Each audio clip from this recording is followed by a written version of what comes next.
Hello again, everyone. It's Bob Martin, the RCSubGuy, here with Jason, shop manager at the dry docks, and we have a long overdue update for you on this beautiful Balao. We're almost ready for the next phase. Let's take a look at where we're at.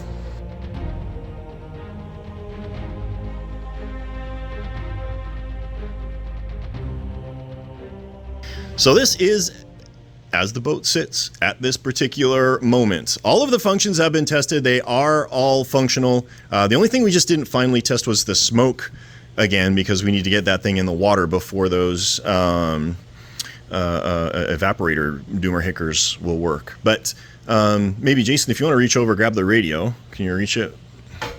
We're going to go through the functions one at a time, but let's just kind of start at the top here. So the LED lights come on with power. So this is a visual indication that the model is powered on, ready to go. Same thing with the spinning radar dish.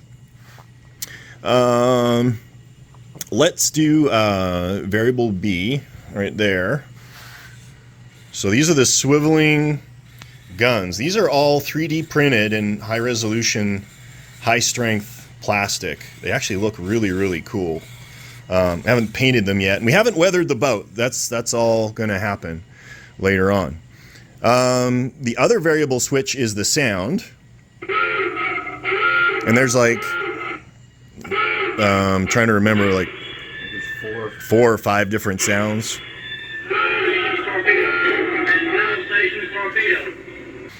All right, major functions of the boat. So forward dive planes. There we go. And then we'll move to the back. We'll do the stern dive planes. And our rudder. And our throttle.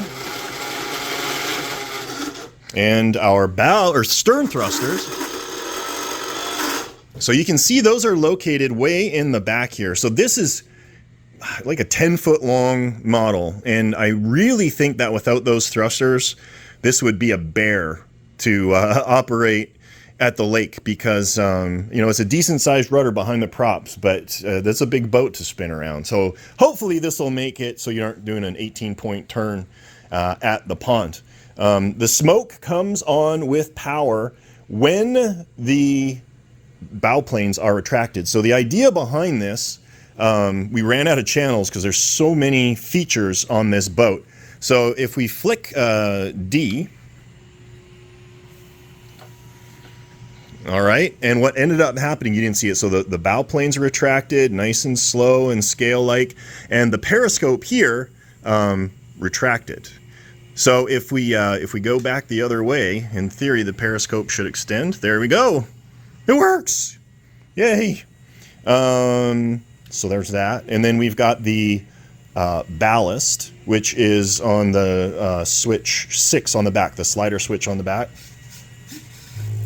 So you can hear that air pump.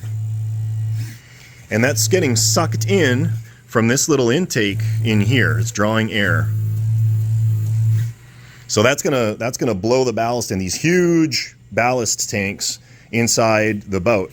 And then we've got an emergency blow, a gas backup inside that will blow compressed air into the tank. Now you can use that as a full static diving boat. I'm not setting it up that way for the owner. I don't think it's safe, and I think it's actually pretty stupid when people do that, but that's just me.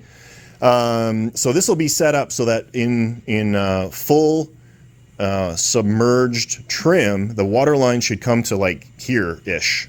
So just a little bit of input from the planes, a little bit of speed will pull it down under the water. The antenna is going to stick up here. So we're going to have a really nice, you know, level to play in when we're operating the boat. But that's it. Everything seems to be working at this time. We'll keep our fingers crossed. So I've talked about this before. This boat has something like 13 features or something like that, 13 different things that it does. Every feature that you implement in your boat creates an exponential increase in the probability of any one of those features becoming inoperative. It's exponential, it is not linear. this is super cool, and it's going to be a ton of fun, and it's going to turn all sorts of heads at the pond. But this really is going to have to be something that the owner stays on top of from a maintenance and upkeep perspective, to make sure that everything remains in operational condition. I'm super excited. So next step, we are going to be going back to my swimming pool and doing final trimming, getting it all set up. Provided that goes well, we bring it back here, permanently install the flotation and weight for it, and then off to the lake. It's going to be fun just getting it in and out of the water, let alone operating it in the water. But hey, we can do it. So that's the plan. I apologize for it taking so long, and I really apologize to the owner. But we are getting close. Super cool boat, and look for more updates in the near future. Thanks for joining us. Hey, catch you next time.